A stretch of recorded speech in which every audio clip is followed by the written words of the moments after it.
मेरा नाम अनीशा है, अनीशा असवाल और मैं अभी 21 इयर्स ओल्ड हूँ। मैंने ताइक्वांडो अब 11 ईयर ओल्ड में स्टार्ट कर दिया था, जब मैं 6th क्लास में थी।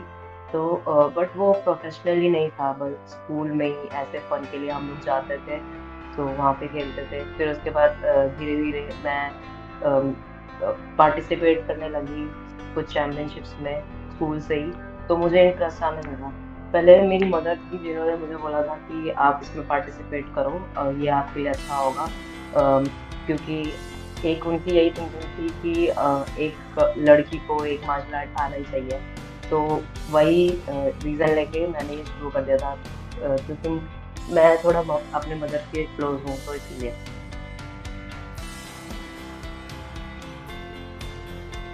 2016 में मैंने प्रोफेशनली ताइक्वांडो ज्वाइन किया पीस ताइक्वांडो अकेडमी में।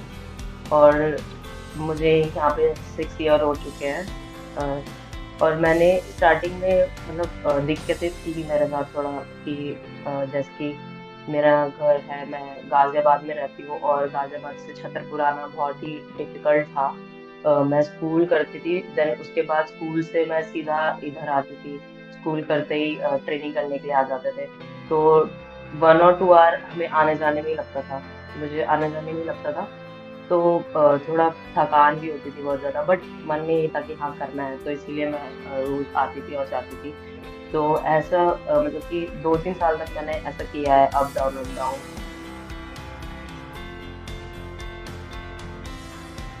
जब मैं 10th क्लास में थी, तो तब मुझे बहुत इंटरेस्ट आया कि नहीं, मुझे ताइक्वांडो में ही कुछ आगे करना है। देन मैंने एक प्रोफेशनली अकेडमी सर्च मारी, तो मुझे पीस ताइक्वांडो अकेडमी दिखी थी, तो मैंने इसलिए ही मैंने सोचा कि मैं अब इधर ही जाऊँगी और यहीं से ही कुछ हासिल करना है। सबसे पहले इंडिया ओपन खेला था, वो एक इंटरनेशनल चैंपियनशिप थी, तो वहाँ पे मेरा गोल्ड आया था। और वो मतलब हमारे इसमें रैंकिंग चैंपियनशिप्स होती हैं, तो वो भी एक बेस्ट चैंपियनशिप में आती है, इंडिया ओपन।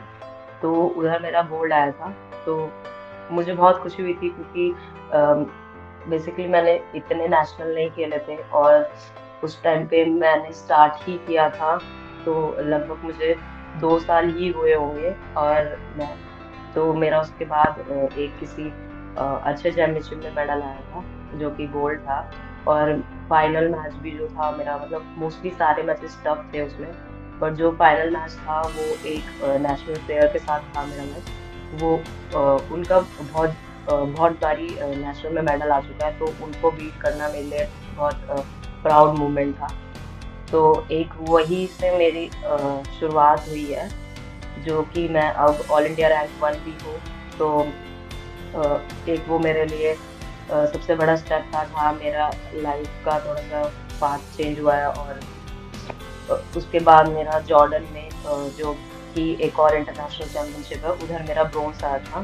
तो वहाँ पे भी जब मेरा मेडल आया, ऑलरेडी मेरा जॉर्डन से पहले इंडिया ओपन में मेडल आ चुका था, बट मुझे जॉर्डन का भी बहुत खुशी हुआ था, क्योंकि अ, अपने कंट्री से बाहर जाके मैंने अपने कंट्री के लिए मेडल लेकर आई थी, तो वो मेरे लिए भी एक बहुत प्राउड मोमेंट था। ऑब्वियसली मुझे थोड़ा दुःख भी था कि मैं मतलब ब्रोंज़ के बजाय और भी कोई और कलर ला सकती थी, गोल्ड या सिल्वर, बट मैं तब भी खुश थी, क्योंकि ऐसा बोला जाता है, आपको जितना मिलता है आपको उसमें भी खुश रहना चाहिए। हाँ, हालाँकि ये मेरे को सैटिस्फाई नहीं थी मैं उस चीज़ से, क्योंकि मुझे आगे अभी बहुत कुछ करना है। तो बट मेरे को जितना मिला उस टाइम पे, उसमें भी मैं खुश थी। तो मेरे लिए वो प्राउड मोमेंट था एक।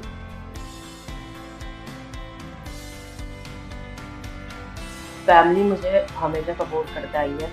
कहीं-कहीं पाथ पे हुआ है जब उन लोगों ने बोला है कि छोड़ दो, इतना कुछ स्कोप नहीं है इसमें, आप क्या करोगे, इससे बढ़िया पढ़ाई करो कुछ पैसे and all. But at last वो जो भी है वो मुझे सपोर्ट करते हैं। और मतलब मेरे मदर, फादर, ब्रदर, सिस्टर सबके सब मुझे बहुत सपोर्ट करते हैं। यहाँ तक कि मेरे कोचेज़ और हमारे सर, मतलब हमारे डिस्ट्रिक्ट अकेडमी के जितने भी मेंबर्स हैं एंड माय फैमिली, सब मुझे बहुत सपोर्ट करते हैं। तो आज मैं अभी जहाँ पे भी हूँ, तो मैं उनके वज़ह से ही हूँ, इन सब लोगों की वज़ह से।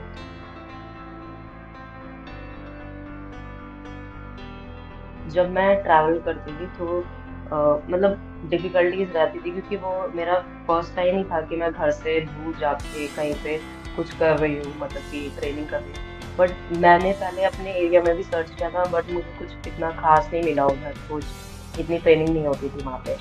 तो जब मैंने ये चेक करा तो मुझे पता चला कि यहाँ पे मतलब अच्छा है, सब कुछ अच्छा है, एनवायरनमेंट अच्छा है एंड ट्रेनिंग एरिया अच्छा है, कोचेज़ अच्छे हैं और बाकी सपोर्टिव सब लोग बहुत अच्छे हैं। तो उसके बाद फिर हम इधर आए। तो जब मैं उधर से आती थी तो मतलब मेरे साथ मेरे स्कूल की एक और मेरे पार्टनर थी।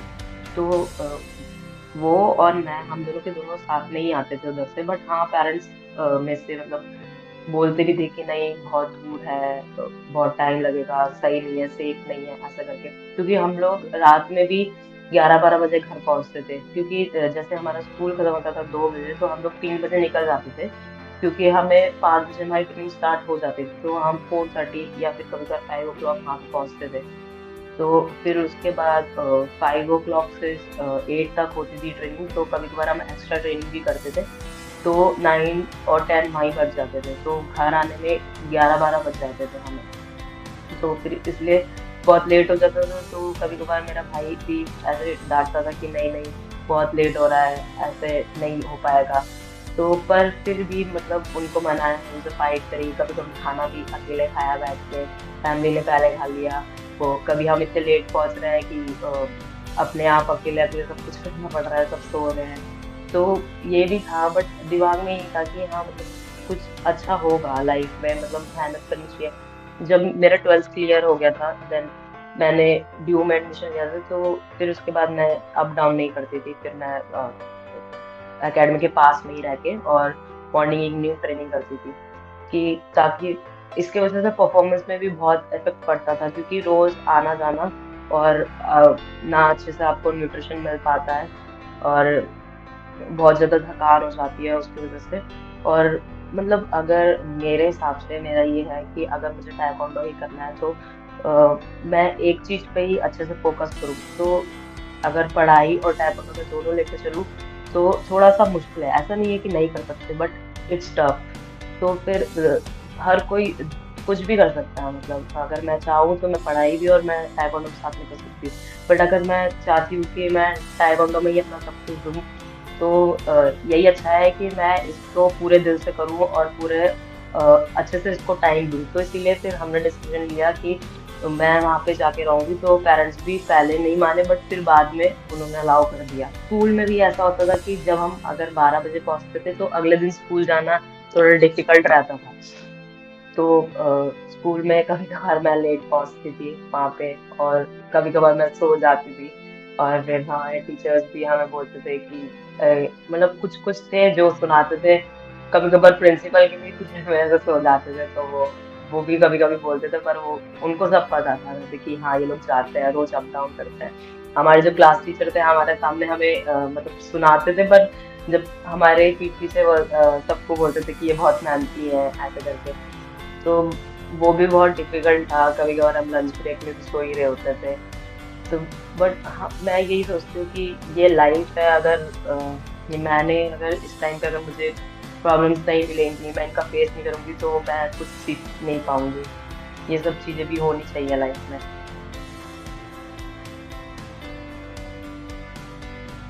अगर हम अच्छे से डाइट नहीं लेंगे अपना उसमें प्रोटीन, फैट एंड ऑल सब कुछ कार्ब्स आपका नहीं रहेगा तो आपकी इंजरी के चांसेस जो होते हैं वो बढ़ जाएँगे। और न्यूट्रिशन के साथ-साथ एक बॉडी फिटनेस होता है वो भी आपका होना चाहिए क्योंकि अ, अगर आप ये हम सोचते हैं कुछ लोग कि फैट नहीं होना चाहिए बॉडी में। ऐसा भी नहीं है कि फैट बिल्कुल नहीं होना चाहिए, कुछ परसेंटेज होती है, कुछ मात्रा होती है फैट की जो रखनी चाहिए। नहीं तो उसकी वज़ह से हमारी इंजरी के चांसेस जो होते हैं वो बढ़ सकती है और वो रिकवर नहीं होगी जल्दी से हमारी। तो इस वज़ह से हमें न्यूट्रिशन का बहुत ध्यान ध्यान रखना चाहिए। कुछ प्रोफ़ेशनल प्लेयर्स होते हैं जैसे कि मैं हूँ और मेरे साथ के जो है फ्रेंड्स हैं, टीममेट्स, तो हम लोगों को थोड़ा बहुत हमें नॉलेज है कि मतलब हमें क्या खाना चाहिए, क्या-क्या लेना चाहिए। और अगर नहीं है हमारे पास नॉलेज तो हम लोग किसी न्यूट्रिशनिस्ट के पास जा सकते हैं क्योंकि बेसिकली कभी-कभार क्या होता है कि अगर मुझे पता है ये चीज़ मैं खा रही हूँ, पर वो मेरी बॉडी को इफ़ेक्ट नहीं कर रहा है या फिर उससे मुझे कुछ एलर्जी हो रही है टाइप, तो वो मेरे लिए फिर फूड अच्छा नहीं है। तो उस हिसाब से ब्लड टेस्ट के साथ, ये सब के साथ कि क्या-क्या कमी हो रही है, तो वो एक न्यूट्रिशनिस्ट ही अच्छे से बता सकता है कि अगर मैं कहीं लॉस कर रही हूँ, तो वो मुझे नहीं पता चल रहा कि मेरे इनर बॉडी में क्या हो रहा है। तो वो चीज़ बस एक न्यूट्रिशनिस्ट ही बता सकता है, तो फिर उसके बाद हमें उनसे कंसल्ट करना चाहिए।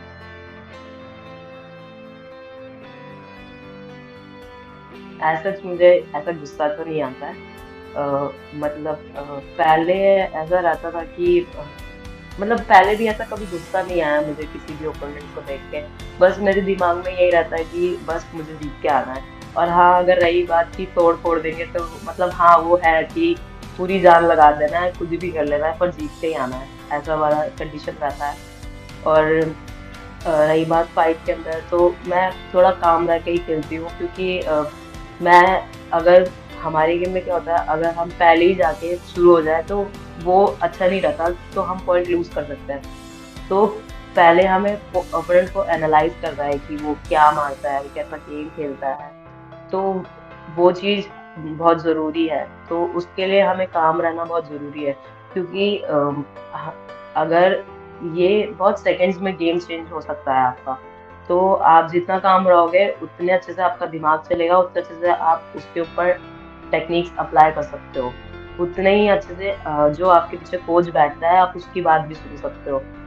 जबकि एक जो स्टेडियम होता है, उसमें इतना हल्ला रहता है पर आपका अगर माइंड काम रहेगा तो आपको वो शोर भी सुनाई देगा, आपको अपनी कोच की भी बात सुनाई देगी और आपको अपने अंदर की भी बात सुनाई देगी।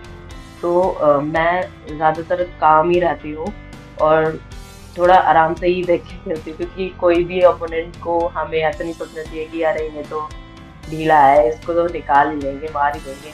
पर नहीं, कोई भी कभी भी कुछ भी आ सकता है आपके सामने। हर कोई कुछ ना कुछ जानता है, तो मेरे हिसाब से किसी को भी अंडर एस्टिमेट नहीं करना चाहिए।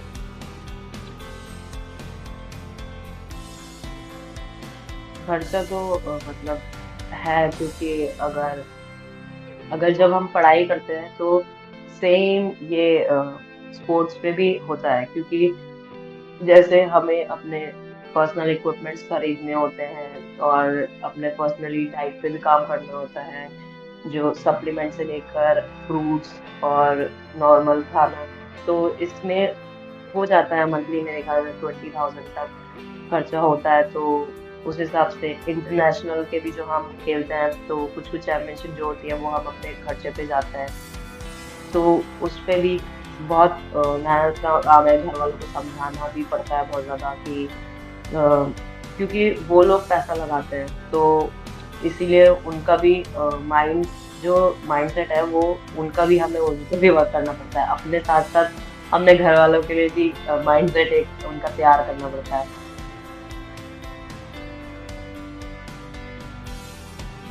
आप अगर कुछ काम कर रहे हो तो पूरे जान से करो, पूरे दिल से करो और अगर आपको लगता है कि ये स्पोर्ट अच्छा नहीं है या इस पढ़ाई में या इस सब्जेक्ट में मेरा दिल नहीं लग रहा है तो आप चीज़ों को ढूँढो अपने कि मतलब मेरा दिल किसमें लगता है और अगर मैं ये काम कर रहा हूँ तो मैं ये काम क्यों कर रहा हूँ?